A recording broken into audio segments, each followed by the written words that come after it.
సిద్దిపేట జిల్లా Husnabad RTC bus stand ఆవరణలో ఆర్టీసీల మహిళలు 200 కోట్ల జీరో టికెట్ల ప్రయాణం పూర్తి చేసుకున్న సందర్భంగా సంబరాలు జరిపారు. ఈ సందర్భంగా ఆర్టీసీల ఉచిత బస్సు ప్రయాణం వినియోగించుకుని డబ్బులను ఆదా చేసుకున్న విద్యార్థినులు మహిళలు వ్యాసరచన పోటీలు నిర్వహించారు. ఇక ప్రతిభ కనబరిచిన విద్యార్థులకు బహుమతులు శాలువాతో సత్కరించారు. కార్యక్రమంలో పలువురు మహిళలు ఆర్టీసీ బస్సులో ఉచిత ప్రయాణంతో తాము పొందిన లబ్ధి గురించి వివరించారు. మహాలక్ష్మి పథకం ప్రారంభమైనప్పటి నుంచి ఇంతవరకు ఈ ప్రయాణికుల్లో దాదాపు 70% మంది మహిళలు ప్రయాణించారని ఆర్టీసీ డిఎంఓ వెంకన్న తెలిపారు. అదేవిధంగా ఇంత గొప్ప స్కీమ్ని తీసుకొచ్చిన ప్రభుత్వం మరియు ముఖ్యమంత్రి గారికి, అలాగే ఉప ముఖ్యమంత్రి గారికి మరియు మన ట్రాన్స్పోర్ట్ మినిస్టర్ గారికి కూడా ప్రత్యేకంగా ధన్యవాదాలు తెలియజేస్తున్నాను.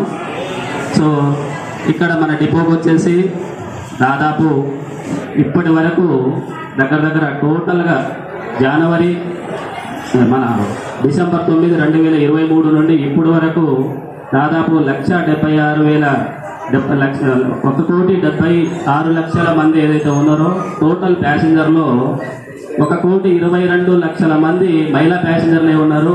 దాదాపు 70% 5,000 రూట్లు ప్రైవేట్ చేస్తాను. మొట్టమొదలు ఖమ్మంలో శ్రీనివాస రెడ్డి అంటే ఆత్మహత్య చేసుకున్నాడు. అంటే ఇది ఒక రోజు నాడు ఈ ఆర్టీసీ ఉంటుందా? మూడోసారి టీఆర్ఎస్ గెలిస్తే ఈ ఆర్టీసీని ఉత్సవానికి బస్ స్టాండ్ ఉంటుందా, లేకపోతే రోడ్ల మీద మనుషులు కాదు ఆర్టీసీ బస్ ఎక్కాలా అనేటువంటి వాతావరణం కూడా వచ్చేటువంటి పరిస్థితి ఉంది. సో కరీంనగర్లో ప్రతిమ ఓటర్లు చూసిన 99 ఏళ్ళు ఆర్టీసీ మొదటి బస్ స్టాండ్ ఇచ్చేది. తర్వాత అక్కడ జీవన్ గారి 6 ఏళ్ళు ఉంటాడు, ఆయన కూడా టాక్సీలు కట్టుకున్నాడు. ఆయన మొన్న కూడా ఆయన కేసులు అయింది. అంటే ఆయన కరెంట్ బిల్లు కూడా కడుతున్నాడు తెలుసు. అంటే ఇంత పరిస్థితి అధ్వానమైనటువంటి పరిస్థితి తీసుకొస్తే మనం తిరిగి రైలు పట్టాలు ఎక్కించినట్టు నేను నడపాలనే ప్రయత్నం రాష్ట్ర ప్రభుత్వం చేస్తోంది. ఏదేమైనా చాలా మంచి పథకం. దీని మీద మన డిఎం గారు ఎప్పుడు డైలీ మా ఆయన అడగాల్సి వచ్చేది. నాకు శాలరీ వచ్చేది అప్పుడు 2-3 months అయ్యేది. మాకు శాలరీస్ తొందరగా రాకపోయేది. డైలీ అప్పుడు ఏమండి నాకు ఒక 200 ఇవ్వండి ప్లీజ్ అండి, నేను శాలరీ వచ్చినకి ఇస్తాను అండి, శాలరీ వచ్చినకి ఇస్తాను. నీ శాలరీ రాదు నాకు నేను ఇయ్యను అనేసి మా ఆయన ఊరికి నన్ను సతాయించేది.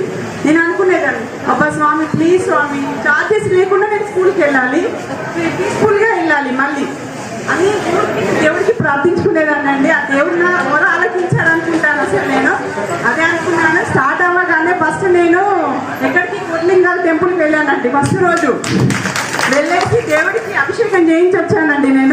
నేనంటే ఫుల్ హ్యాపీ రోజు 200 రూపాయలు వెనకేసి 5,000 రూపీస్ చిట్టి కట్టి ఇప్పుడు మా పాపని ప్రైవేట్ కాలేజీలో జాయిన్ చేశాను. అంతకుముందు గవర్నమెంట్ స్కూల్లోని మా పాప బాబు ఇద్దరు గవర్నమెంట్ స్కూల్లో చదువుకునేవాళ్ళు. ఇప్పుడు నేను ప్రైవేట్ స్కూల్లో మా పాపని ప్రైవేట్ కాలేజీలో జాయిన్ చేశాను. చాలా సంతోషంగా ఉంది ఇది నాకు అందించినందుకు. ఓకే అండి, థ్యాంక్ యూ.